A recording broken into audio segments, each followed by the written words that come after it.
All right. Good afternoon, everyone. Glad to be with you. Welcome to Webinar for Busy Lawyers. I'm Laura, a law practice advisor here at LCL-MA. I'm delighted for the people that we have with us today. So our guest expert speaker is going to be Jenna Miara. She is the executive director of the Massachusetts IOLTA Committee. I also have with me two of my newer colleagues at LCL who are great resources for the legal community. We have Luz Carrion, who is a senior law practice management advisor. She will also be assisting Jenna in answering some of your IOLTA questions. We invite questions after the presentation. Luz has a background having been at the OBC, so she kind of has a lot of experience with IOLTA. We also have Amy Levine, who is all volunteer and programs administrator. So I wanted to introduce those folks to the community and let you know, as always, we have a range of services at LCL. Everything is free and confidential. So if you have questions, if you have concerns, you can come in and see us. We support lawyers, judges, and law students across Massachusetts. In the meantime, for today, we have Webinar for Busy Lawyers, which if this is your first time joining, welcome. This is a monthly series where we offer practical takeaways. Today's topic is about Massachusetts IOLTA. Probably a lot of you, the word IOLTA may strike a little bit of fear into your heart. You may say, oh my gosh, there's so much I don't know about this. Well, we are so glad that we have Jenna with us today, since she can help explain about the Mass IOLTA Committee and their resources. To give you a little bit of Jenna's background, Jenna Miara is the executive director of Massachusetts IOLTA Committee. Before she joined the IOLTA Committee in 2021, Jenna lived in Chicago and Los Angeles.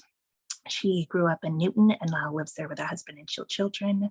She clerked for a federal district court.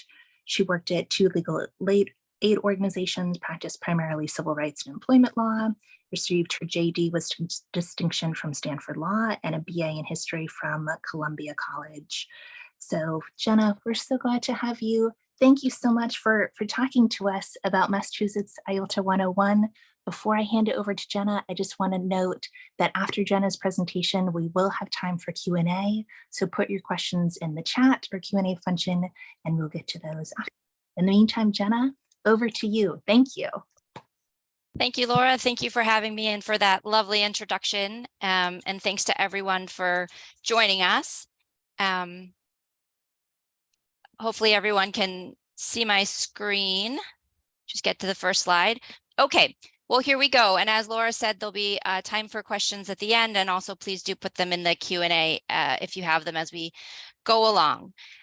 We're going to cover a couple of things today in the short time that we have together. My goal is really to give you all an overview of the IOLTA program here in Massachusetts. We're going to talk about where the money goes, some very basics about managing an IOLTA account and where you can go for more assistance if you need it.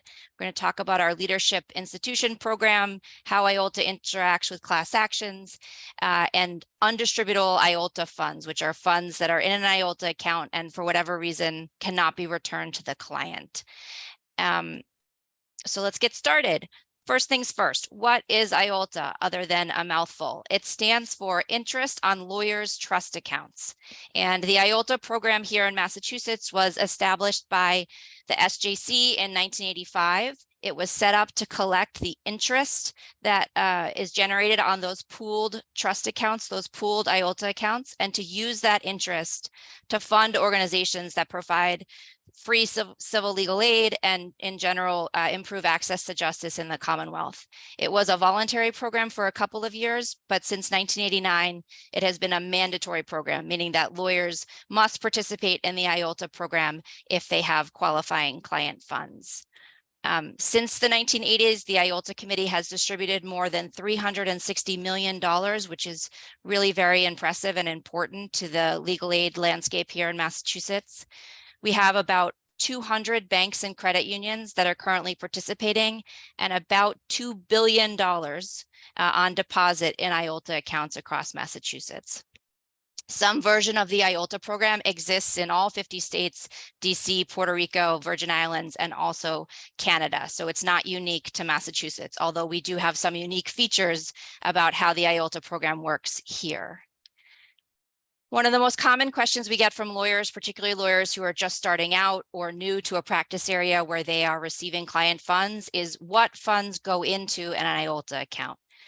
And the place to look for guidance on that is Massachusetts Rule of Professional Conduct 1.15, which is called Safekeeping Property. And we know from that rule that attorneys are required to deposit client funds into pooled IOLTA accounts when those funds are short-term or nominal. So here we're distinguishing between funds that go into a pooled IOLTA account where the funds of many clients are mixed together because those funds are only going to be held for a short period of time or they're a nominal amount, versus individual client trust accounts like an escrow account where you're keeping only funds that belong to one particular client in the account.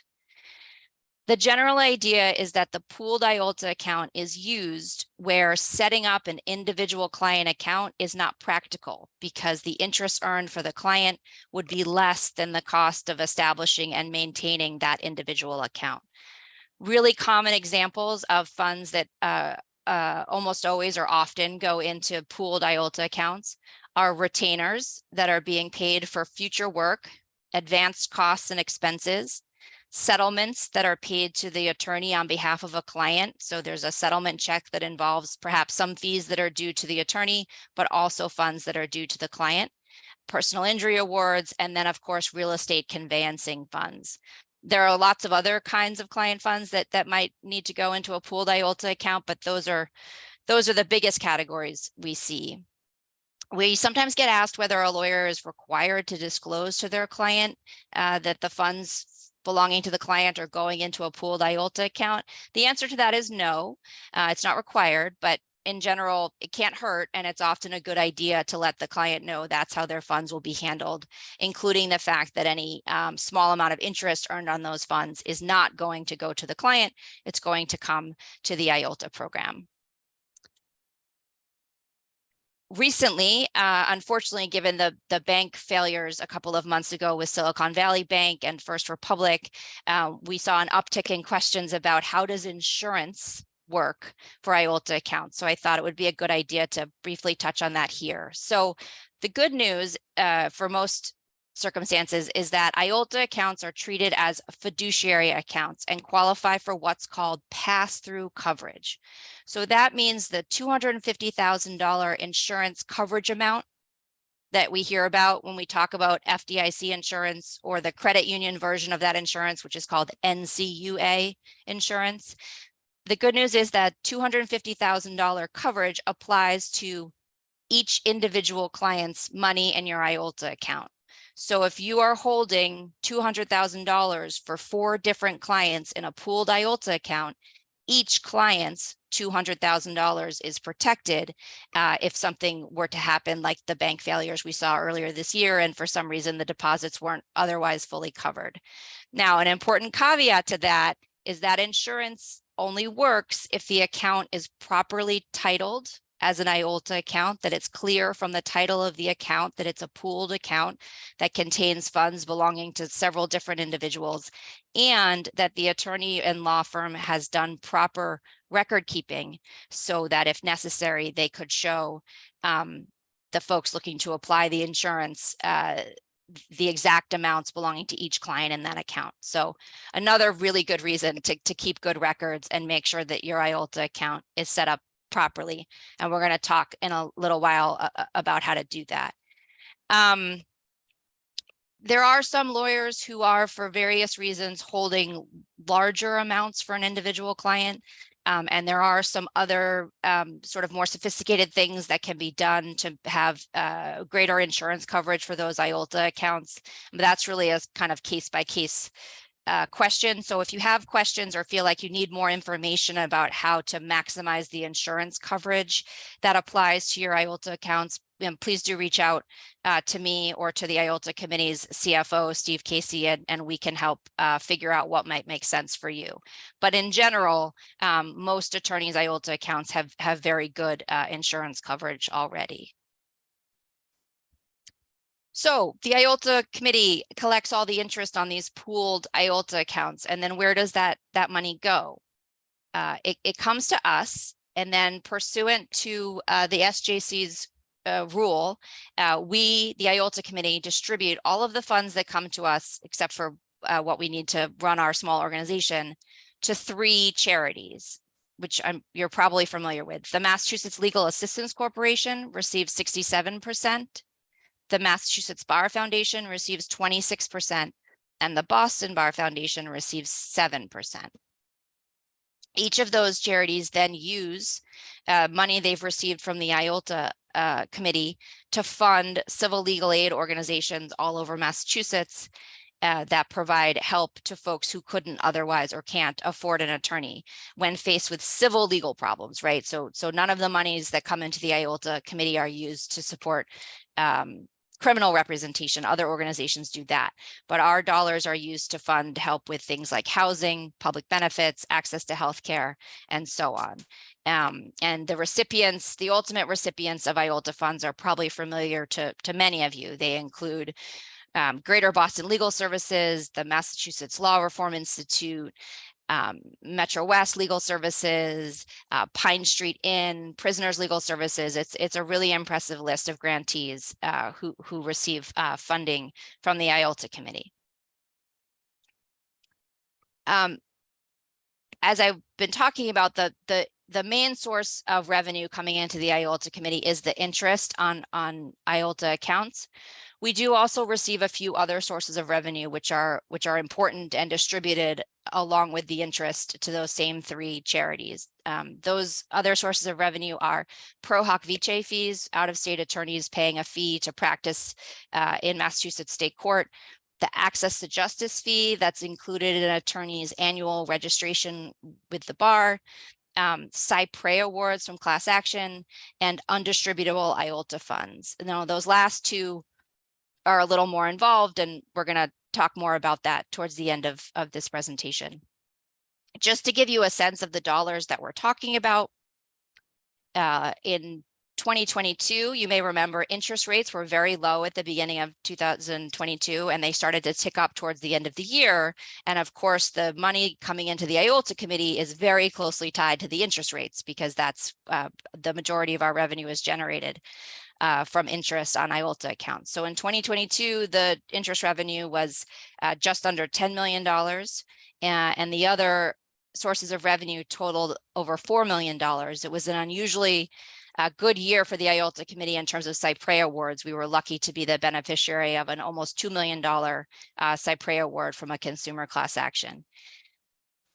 In 2023, in the current interest rate environment, where interest rates are quite high, the highest they've been in a number of years, we're expecting much larger revenue into the IOLTA committee, and we've already seen that in the first 2 quarters. So our best guess is that if interest rates stay around where they are, the total interest revenue for this year will be well over $20 million, which is a big increase and great news, because it results in that much more money going into the hands of organizations that do all the really excellent legal aid work.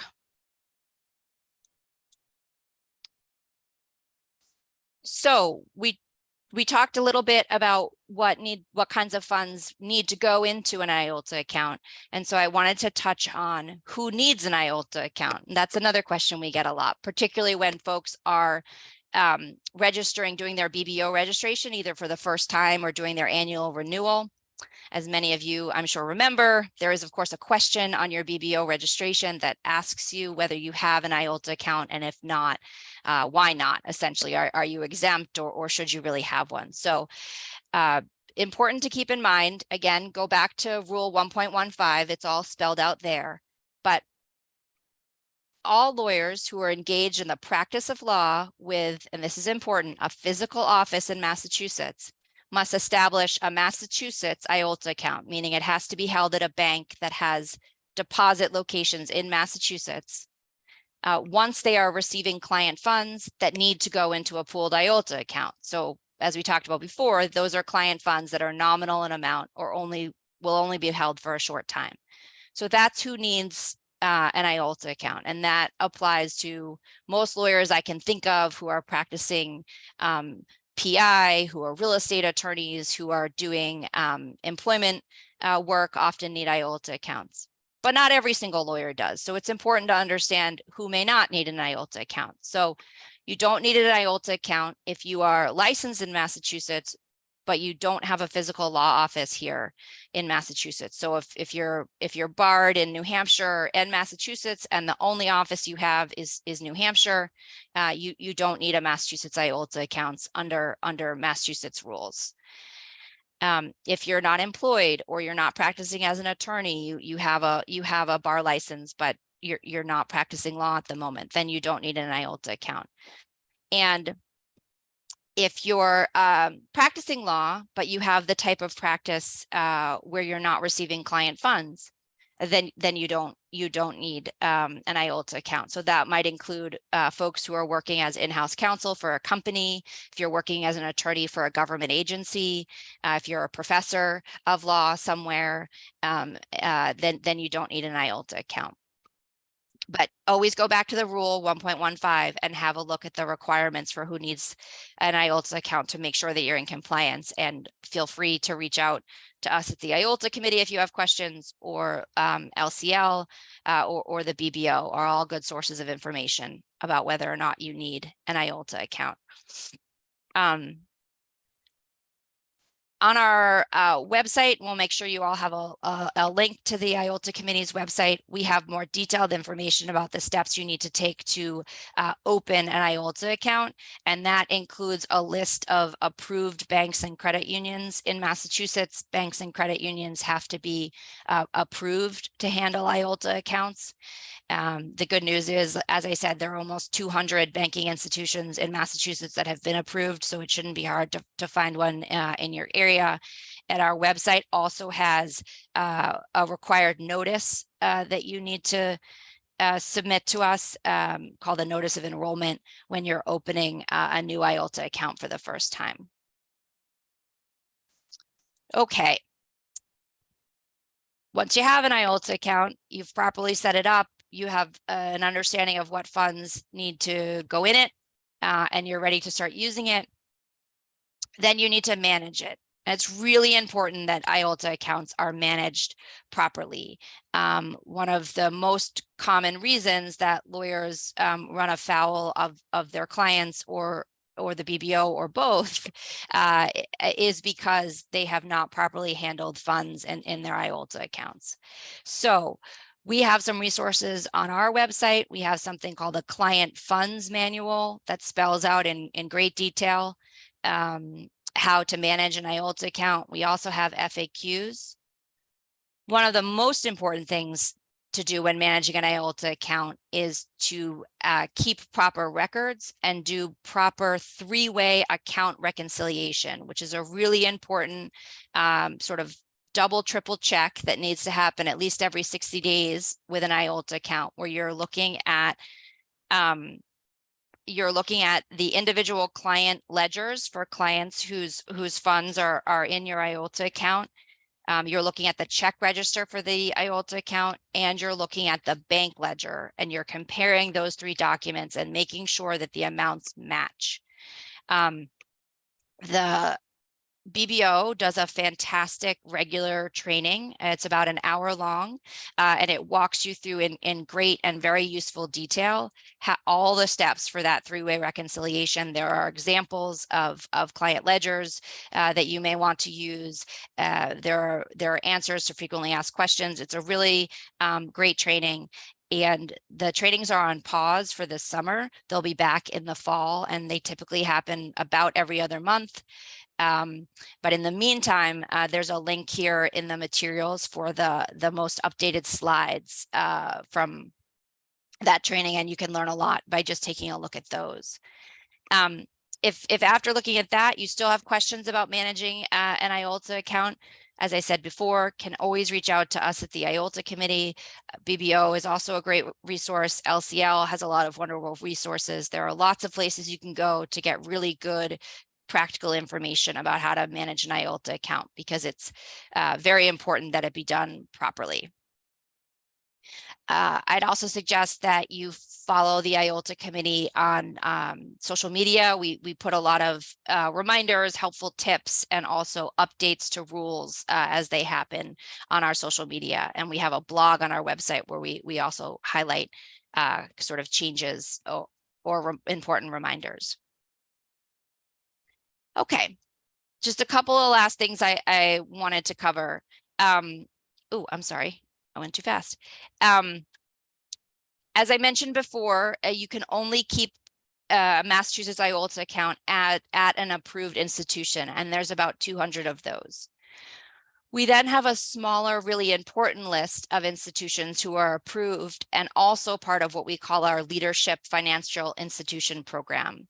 And those are a couple of dozen banks and credit unions around the state that have agreed to pay a higher interest rate on their IOLTA accounts than they're required to pay. They're going above the required floor, and they're doing that to better support the organizations that are funded by the IOLTA committee.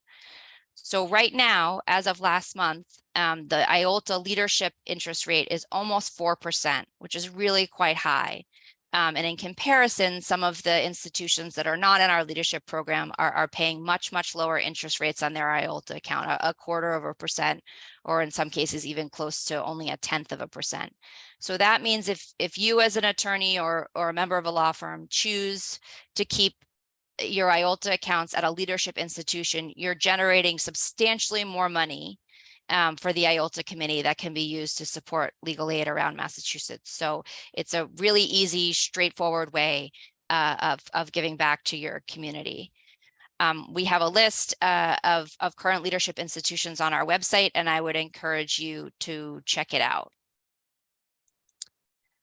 I mentioned at the very top of the presentation that there are some special rules about the IOLTA committee in class actions that are being litigated in state court. I don't know how many class action practitioners we might have, but just briefly, Rule 23 of the Massachusetts Rules of Civil Procedure, which provides guidance for all class actions in state court, requires that the IOLTA committee receive notification if there are going to be what are called residual or cypre funds in the class action. So if there are going to be monetary awards to class members, and there's a likelihood that some of those monetary awards won't be collected by class members because they can't be found, or they don't cash their check, or for a variety of other reasons, that money can come to the IOLTA committee, or it can go to another nonprofit. But notice has to be given to the IOLTA committee before a settlement is entered or a judgment is entered in a class action that might involve those leftover cypre funds. And the SJC announced a month or two ago that starting in September of this year, September 1st, they're adding a timing requirement to that rule. So notice to the IOLTA committee has to happen 30 days in advance of the settlement hearing, including the preliminary settlement hearing, or before final judgment. We also, at the IOLTA committee, often receive cypre awards in federal court litigation. There's no similar rule requiring notice, but the IOLTA committee is often an appropriate and really a great choice as a cypre recipient, because any money that comes into the IOLTA committee is spread equitably around the state. And cypre awards are a very important source of revenue for the IOLTA committee and the organizations we fund. As I mentioned earlier, last year, we were very grateful to receive almost $2 million in a consumer class action, which was wonderful and was distributed within a matter of months to the organizations that receive IOLTA funds. So that was wonderful. The last topic I wanted to cover before leaving time for Q&A, and I see that there have been a number of questions in the chat, so I'm looking forward to answering those. But before we do that, I wanted to cover this issue of undistributable IOLTA funds. So these are funds in an IOLTA account whose owners, the owners of the funds, either can't be identified, or the owner is identified. The lawyer or law firm knows to whom the money belongs, but that person can't be located, or once in a while doesn't seem interested in cashing the check or collecting the money that's owed to them. So that creates some amount of IOLTA funds that are sitting in the IOLTA account and don't really have anywhere to go. Currently, the Massachusetts Rules of Professional Conduct don't have any guidance on how to handle undistributable funds.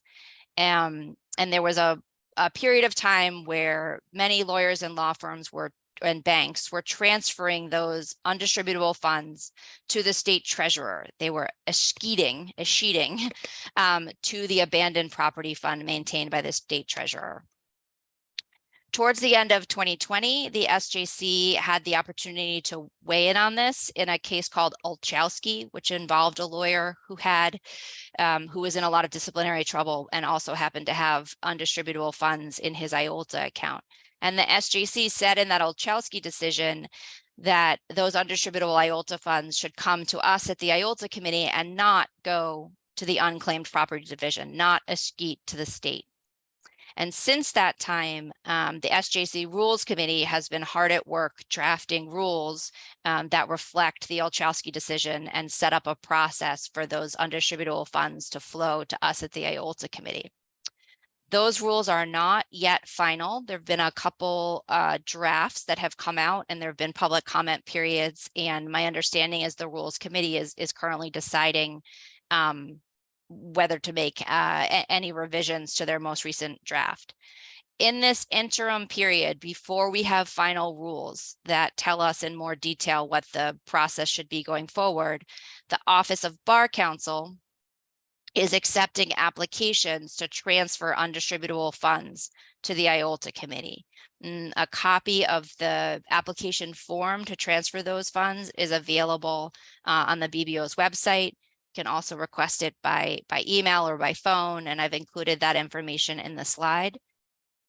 And it's a good idea to do that for a number of reasons. First, for you as the lawyer or law firm, in terms of keeping your accounting as clean and straightforward as possible, if there are funds that you've made best efforts over a long period of time to reunite with a client and you've been unable to do that, it will make your accounting easier if you don't have those undistributable funds just sitting in your IOLTA account.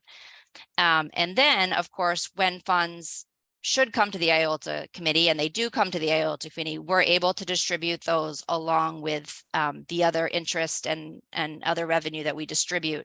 And it goes out to those same organizations I was mentioning before, the legal aid organizations all around the state. So it can really put those dollars to good use. So the current process is running through the Office of Bar Counsel. They have lots of information on that on their website. We also have some information on the IOLTA committee's website. But please do, before you do that, please do check to make sure to see if final rules have come out, to see if the process has changed, because it has been a bit of a moving target in the last 2 years as we all set up processes that make sense under the SJC's Olchowski decision. You can always call or email me with any questions about that. I know folks at the BBO can answer questions, and probably at LCL as well. And keep an eye on our website and social media for updates when we do see those final rules. So that was the end of what I had prepared. I went pretty fast. There was a lot to cover, but my goal was really to provide you with an overview of the IOLTA committee, what we do, where the money goes, and perhaps most importantly, to point you in the direction of resources that you can use down the road as you have questions or run into situations that you're not sure how to handle.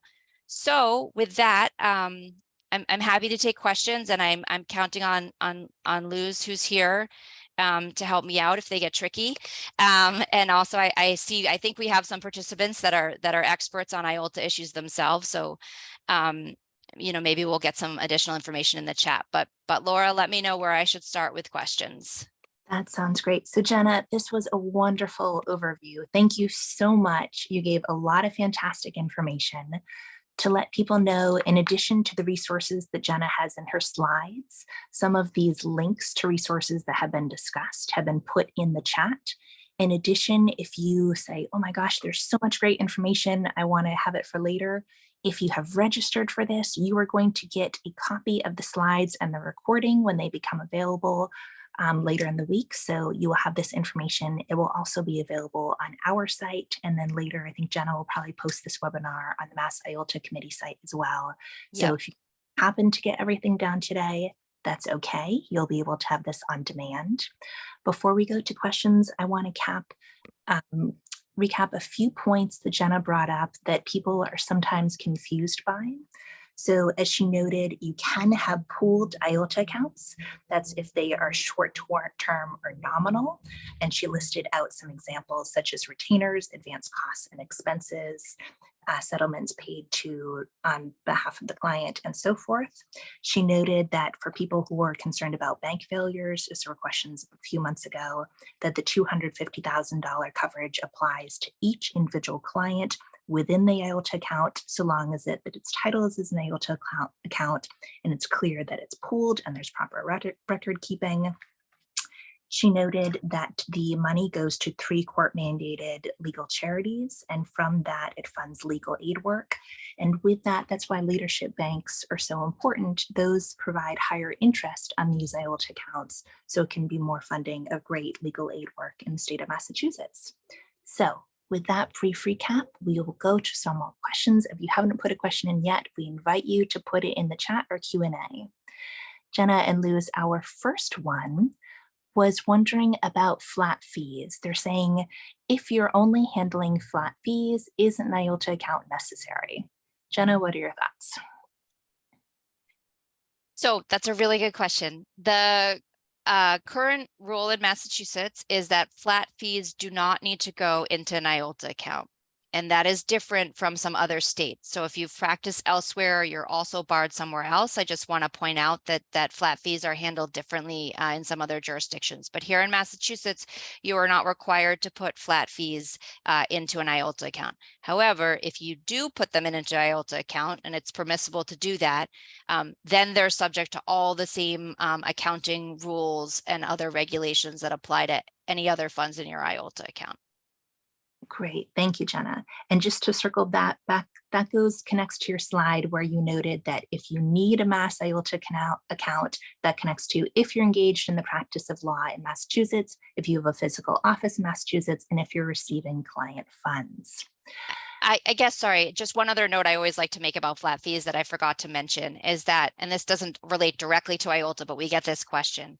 There's no such thing as a non-refundable fee. Sometimes lawyers think if I take a flat fee, if I accept $10,000 to draft, a will for somebody, I never have to refund the money no matter what. And that's not true. If you had a dispute with your client, if you didn't finish the project, if the client terminated the engagement early before you were done, then that money needs to be refunded. So whether you've decided to keep it in your IOLTA account or keep it in your business operating account, there may be circumstances where you need to refund it. Sometimes folks get confused and they think flat fee equals non-refundable.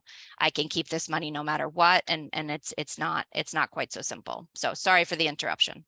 No, that's great. That's a very important point. Luz, do you have anything that you want to add to this question related to flat fees and non-returnable retainers? If you do, great. Yeah, just a few, just one addition. This was great, Jenna. Thank you so much. So on the flat fees, the non-refundable fees, I just wanted to add that you should also look at Rule 1.5, which tells you about clearly excessive fees, okay? So you cannot charge a clearly excessive fee, and there's a list of factors that are considered when determining whether a fee is clearly accessible or not. That's the only thing I wanted to add. Thank you. That's great. Great, thank you. And I see we have a lot of great questions. So our first ones we're going to start with about opening an IOLTA account. This person asks, in addition to having a notice of enrollment to massiolta.org, do we need to notify the BBO as soon as we open an IOLTA account? Jenna? Actually, I'm going to kick that to Luz to see if she knows. I'll say from the IOLTA standpoint, and this is a change in the last year, you take a paper copy of the notice of enrollment to the bank because it includes some important information. You need to make sure that bank is an approved IOLTA institution. And then there's now an online process where you go online to the Massachusetts IOLTA Committee's website to let us know electronically that you've opened a new IOLTA account. So that's the process from our point of view. And certainly that is going to be reported on your next bar registration. But I don't know, Luz, is there any requirement that they notify the BBO prior to their annual renewal? So here's the situation, Jenna. I thank you for that, because we have to consider where you at in the renewal cycle, or if this is your first time, your first renewal, renewal of, not renewal, but bar fee or bar dues that are up as a first-time licensee. So depending on where you're at, if you open the IOLTA account and you're doing your first registration, your attorney registration, then you would put it in there. So it depends on the timing, if it's the renewal. So depending on when you open the IOLTA account and when your renewal is, if it's closed, you can just report it in your next renewal. I wanted to point out to SJC rule 402. I'm gonna put a link of that rule in the in this question in the Q&A. I'm gonna do that right now before I forget.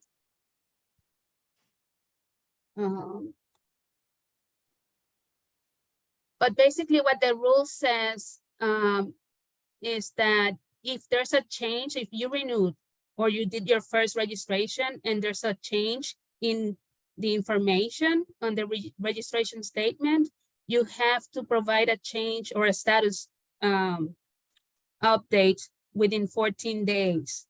I'm gonna put the link in the chat instead of the Q&A because it's not allowing me.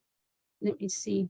But I wanted you to look at the rule, the SJC rule for reference, and then you can always call if you have further questions.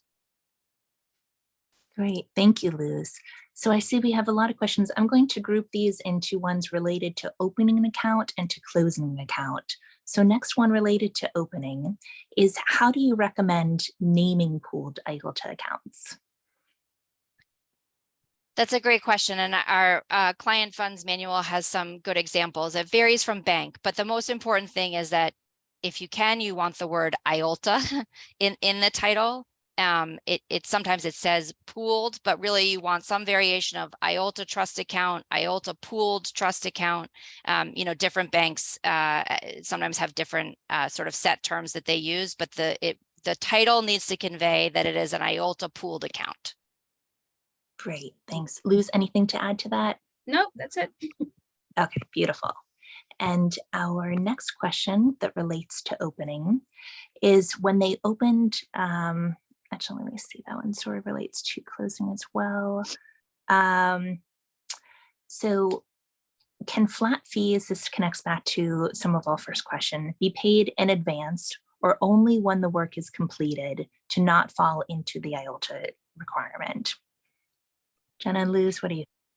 Well, anytime fees are paid after the work is completed, after they're earned, those fees never need to go into the IOLTA account, because those aren't client funds anymore. They've become money earned by the attorney. So if you have a practice where you don't collect payment until you've completed whatever the scope of the representation was, that money can be deposited directly into your law firm's operating account. Advance fees go in an IOLTA account because you as the attorney haven't earned them yet. So if the client is paying you a $10,000 retainer to help them with a divorce, you haven't earned that until you've completed what you agreed with the client that you would do, or you've billed that amount at your regular rate, which should have been explained to the client in your retainer. And then you take the money, then you pay yourself out of the IOLTA account, because after you earn the fees, they no longer belong to the client. They now belong to you as the attorney because you've earned them.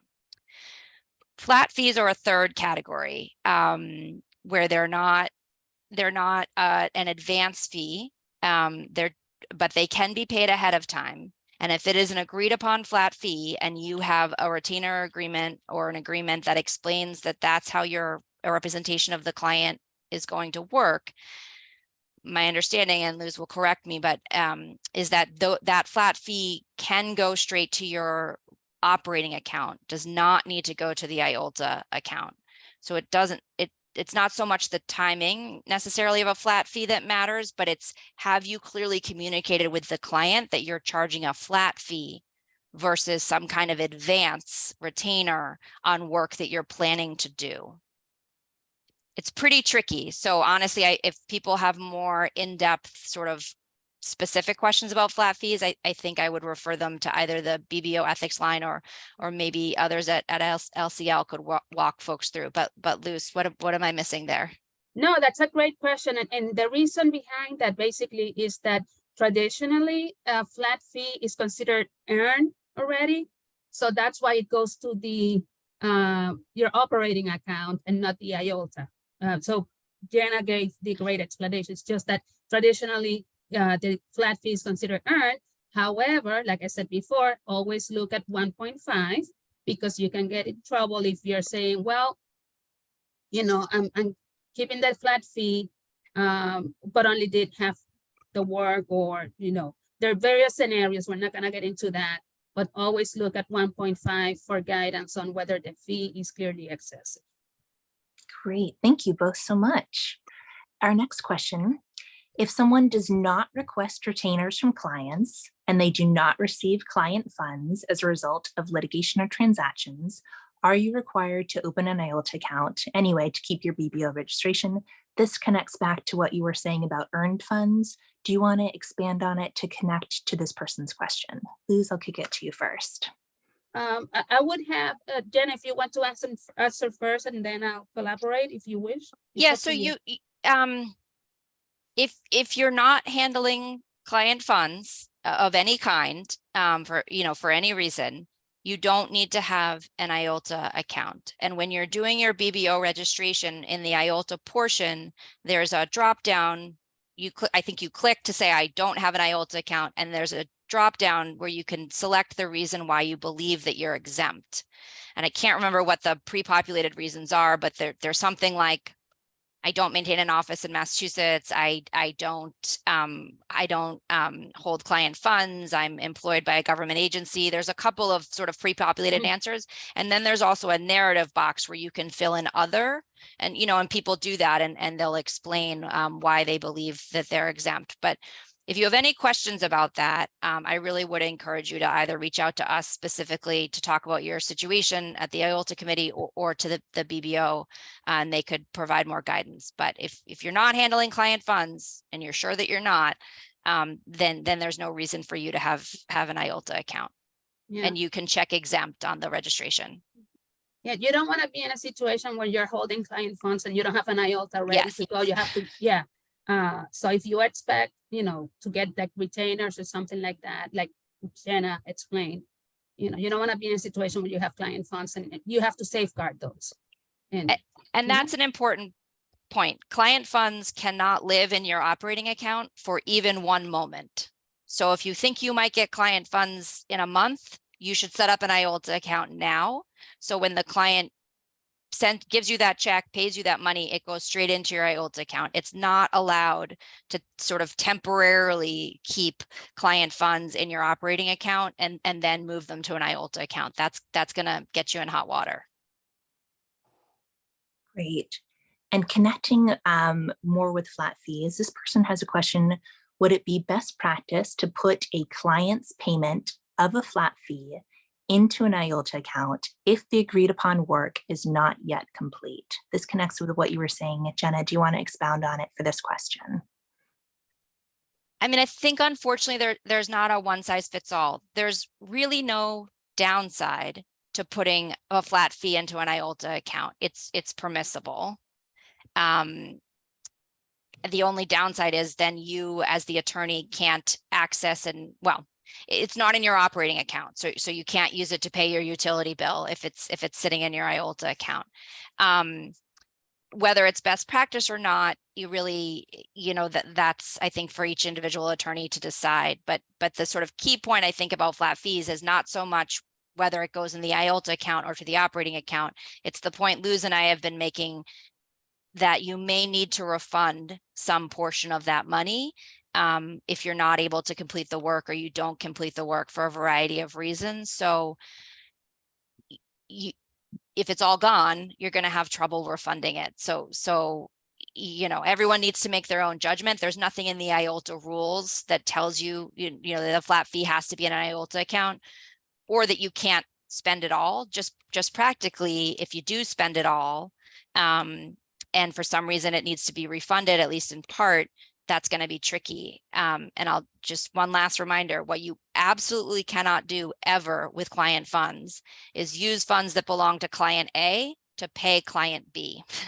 So if client B has given you a flat fee and you need to refund $2,000 to client B, you cannot use client A's funds that are in your IOLTA account to do that. And so it's really up to the attorney to figure out how to manage that sort of side of their business. But the way that flat fees are going to get you in trouble with the IOLTA rules, at least, has to do with the prohibition against using client A's money to pay client B.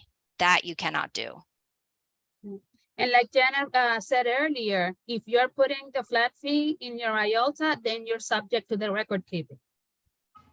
Yes, it needs a client ledger, just like every other Everything, client yeah. who has funds in your pooled account. Great. All right, so we've done the themes about questions on opening accounts, about flat fees. Now we're going to do some themes of questions about transfers, and then we'll get into themes of questions we're receiving about closing an account. So with regarding to transfers, this person asks, do you have any recommendations regarding transfer funds from IOLTA for operating? Can it be done electronically or should it be done by paper check? So if I understand this question correctly, it's about transferring funds from your IOLTA account to your firm's operating account. So for example, if you completed the work for a client or you've earned a certain portion of fees that the client advanced you, moving those into your operating account so that you can use them to either pay yourself or pay a vendor. From the IOLTA rules standpoint, those transfers can happen, you know, they probably really should happen electronically. You could do them by paper check. Two things that are not permitted under the IOLTA rules is to make ATM withdrawals from your IOLTA account or write a check from your IOLTA account to cash. You're not allowed to do that. I don't know, Luz, I don't see this often, but I suppose you could write a check from your IOLTA account to your operating account rather than transferring it electronically, but I don't see that often. So as long as, for example, yes, that's true. So basically you will move it whether electronically or via check, you know, to the operating account. You just don't want to, let's say you have the IOLTA money and then you're paying your secretary, you know, out of the IOLTA money. No, you have to transfer it to your operating account and then do all your billing from the operating account. Yes. So you can do it with a check or electronically as long as it goes all out and then you disperse as you need to do that. And one more point on that, and thank you, Luz, for adding that piece, is that assuming you're moving the money to your operating account because you've earned those fees. So a client's given you a $10,000 retainer and you've done $5,000 worth of work. So now you're paying yourself, you're collecting your attorney's fees from the retainer amount that's sitting in your IOLTA account. You need to advise the client in writing that you're doing that, just like you would bill a client who hasn't paid you any money yet. So you need to, in writing, tell them, you know, my rate is $250 an hour. I've done this many hours of work so far on your case. And so I'm invoicing you $5,000 from the retainer that you've given me, so that money is going to move from the IOLTA account where it belonged to you, the client, to my operating account where it belongs to me, the attorney. So you need to do that in writing. And obviously you need to do your account record keeping to reflect that that's why the money moved.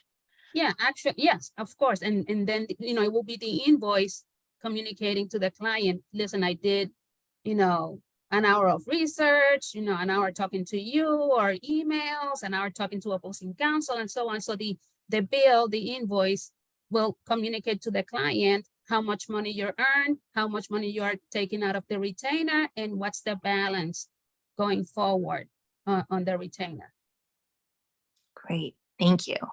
Connecting again to the theme of transfers, this person wants to know, is there a safe way to receive ACH electronic payments of retainers from clients while also satisfying the ethical rules? They note that many clients want to pay electronically because it's easier. They've noted that there's concern about blue mailboxes being broken into and checks are stolen. They're concerned to give out their routing number and account number for their IOLTA. Can they accept ACH transfers for retainers into their operating account and then transfer into the IOLTA? Or is there a way to accept the ACH electronic into the IOLTA one? So Jenna, do you want to start, or do you want to kick this one to Luz? Well, I'll just start by repeating what I said before, which is client funds can never live in your operating account. So even for an hour, you can't have a client pay into your operating account and then move it to your IOLTA account. It needs to come directly to your IOLTA account. An ACH transfer from the IOLTA point of view is a perfectly reasonable way to receive money from your client. That's really between you and your client and your banks, if it can be done that way. Similarly with credit cards, we don't have time to go into detail here or really talk at all about using credit cards for payment. The IOLTA rules are not picky about the method of payment. What you as a lawyer need to do is, however you're accepting payment, you need to make sure that you're complying with the IOLTA rules. And that includes not ever having client funds that live in your operating account, even for a very brief period of time. Luz, do you have anything to add to that? Just quickly, there's an article Yes. from the OBC. It's called No Easy Credit. I posted the link in our website. It talks about, credit cards and so on. That's a good article. Mm-hmm. And then if you need to talk more about the technology side, Laura is a great resource. So please feel free to call us.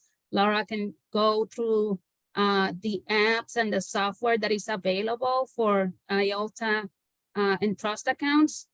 So she's a great resource. She's the expert on all this technology. I suggest and highly recommend that you call us to talk more about that. Yes, great. That's great, Luz. And yes, LCL is much better set up to be a resource on those kinds of practice management question than we at the IOLTA committee are. We can tell you what the IOLTA rules say about handling the money, but LCL has some really great resources on the practicalities of how to do that. Great, thank you both. Great information. Our next one relating to transfers, and then we're going to have to wrap up soon with questions on administrative fees and closing, is can the attorney transfer funds from the IOLTA to the operating at the time of billing, or must the attorney wait to allow a client objection period? For example, I know that there's one of the states, I believe Arizona, where they typically suggest waiting about 10 days. Is there anything like that in Massachusetts?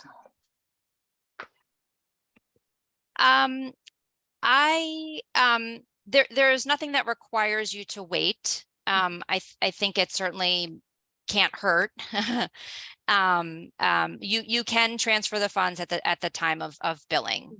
But sort of like with the flat fee question, it's up to your business judgment as an attorney whether you want to do that or whether you want to wait until the client has received the bill in case there is any kind of controversy about the amount. Yes, great answer. And the other aspect is some attorneys in their fee agreements have a clause discussing, if you object to the bill, like, you have to, tell us within 30 days. So that's one option. Put it in your fee agreement, how you're going to handle that dispute. Okay. If a client disputes the invoice and let's say that they're disputing, well, the amount that is disputed, you have to put, if you took it out, you have to put it back in the IOLTA until the fee dispute is resolved, okay? If it's part of the invoice, then, and not all of it, then you can, keep the portion that is not disputed, but the disputed part, you have to put it back in the IOLTA and resolve the fee dispute. Thanks for adding that, Luz. That's really important. Our next two questions relate to money that the attorney puts into the IOLTA themselves related to administrative fees. One asks, is there any rule regarding how much an attorney's funds can or should be deposited to open the account, and can those funds remain in the IOLTA account for its life? Luz, I believe you said before that BBO talks to up to about $200. About 100 or 200. That's kind of the rule of thumb. There's no rule telling you it has to be 100 or 200, but we often, the rule of thumb is 100 to 200. Okay. Yeah. And we at the IOLTA committee make the same recommendation, and that's to cover things like printing new checkbooks or other fees associated with the account that shouldn't be billed, have not been billed to a client and need to be paid by the firm. Again, keep your records. So on your bank ledger, you should have records very clearly saying, when I opened this account in 2023, I deposited $200 of the firm's money to cover administrative costs. And obviously, if that gets depleted at some point and you need to refill it in 10 years with another $200, that should also be very clear from your record keeping, that there's a small portion of dollars that belongs to the firm or the attorney. Yes, and actually the one of the requirements is that you keep a ledger for the bank fees. Right. So that separate ledger will tell you, okay, at the beginning I deposited 200, and payment for checks and so on. Great. And this next question transfers from our current discussion of the administrative bank fees into closing an account. They note that when they opened their law firm, they funded their IOLTA with $100. They're no longer in private practice. The $100 is the only asset remaining in the account. What should they do with it? What should they do with the IOLTA account? Can they close it? I want to just briefly point out, because I see that there's few questions and we're running out of time. They were asking about opening and closing IOLTA accounts. The IOLTA committee's website has these great FAQs, and they have the step-by-step instructions to tell you what to do when you open, what to do when you close, okay? And Jenna, if you want to jump in, because I thought that those resources are great. Oh, good. I'm glad. Yes. Yes, we have FAQs on our website. We also have the much longer client manual, which has a good table of contents, and you could navigate to find a lot of these answers there.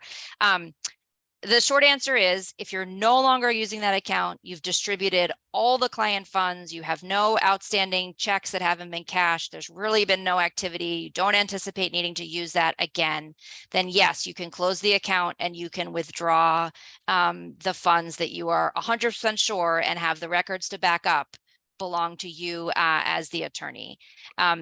There used to be a paper form that we asked you to send to the IOLTA committee letting us know that you had closed the account. You no longer need to do that. The bank will notify us through our automated process that we have with them that an IOLTA account has been closed. And then when you go to do your BBO registration, there's a drop down on the registration that allows you to indicate that I think it says inactive. There's a way to indicate that you haven't, your previous IOLTA account is now inactive. You can't actually delete IOLTA accounts from your registration record, but you can denote that you're not using them anymore. And if you have questions about that, there's information on our website, or call us and we can walk you through the steps when it comes time to do your BBO registration. Excellent. Thank you so much. And so that connects to, we had a handful of questions about closing the IOLTA account. So as noted, the Mass IOLTA Committee has the FAQs and attorney resources on their website. Jenna's noted, in addition to those resources, you can call her. So that relates for the people who are wondering about closing the IOLTA.